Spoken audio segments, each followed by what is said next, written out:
বাচ্চা থাকলে কখন কি হয় জানা যায় না। তো হঠাৎ করে মিষ্টি স্কিনের প্রবলেম হয়ে গেছে গা, তো মিষ্টির হোমবাদের একটা দেখাইছিলাম কিন্তু কমছে না। তো মিষ্টি এনে আজকে আবার অনেক দিন পরে আইজিএম যাইতেছি। তাহলে সাথে যাইতেছে মিষ্টি ঠাম্মা। এই যে মিষ্টি রেডি। মিষ্টি তুমি কই যাবা? ডাক্তার চলো। আমার রেডি হইতেছে, অনেকটা দেরি হয়ে গেছে গা, আমরা বাড়িতে বাড়িতে আইজিএম যে হয়তো বা লাইনও ধরতে হইব। তো চলো যাওয়া যাক।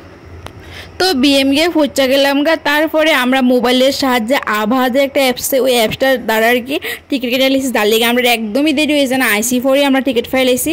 আর অনেকটা বড় লাইন আসলে নিচ্ছি, কিন্তু লাইনটা ধরন লাগছে না, কারণ মোবাইলে আমি করে লাইছিলাম। আর তারপর স্ক্রিনার ডাক্তার দেখাই টাকা এখানে বইলাম।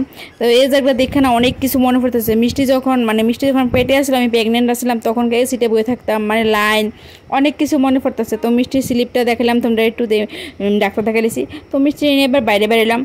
এই যে দেখো বাইরের মানে ভিউটা। ওই দিনকার শনিবার থাকার মানে আমি যেদিন গেছি সেদিন শনিবার আসছিল, তার লেগে ভিড়টা অনেকটাই কম আসলো।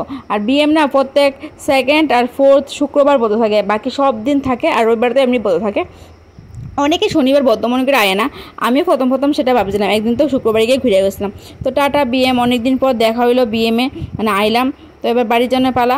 তো একটু হাইটে জানাবো, কারণ মিষ্টির ওষুধগুলো কিন্তু শনিবারের কারণে আমরা অন্য ওষুধের দোকানগুলো বন্ধ, তো বিএম সোমনি থেকে ওষুধগুলো নিতে হইব। আর বৃষ্টিও আসতেছিল, দেখো আকাশটা একদম মেঘলা মেঘলা করে লাগছিল। তো এর লিগে আমরা দিক দিয়েছি। তো আমার এই ছোট্ট মিনি ব্লগটা তোমরা কেমন লাগছে জানাইও। Okay bye, tata. আর ভালো একটা লাইক করে দিও।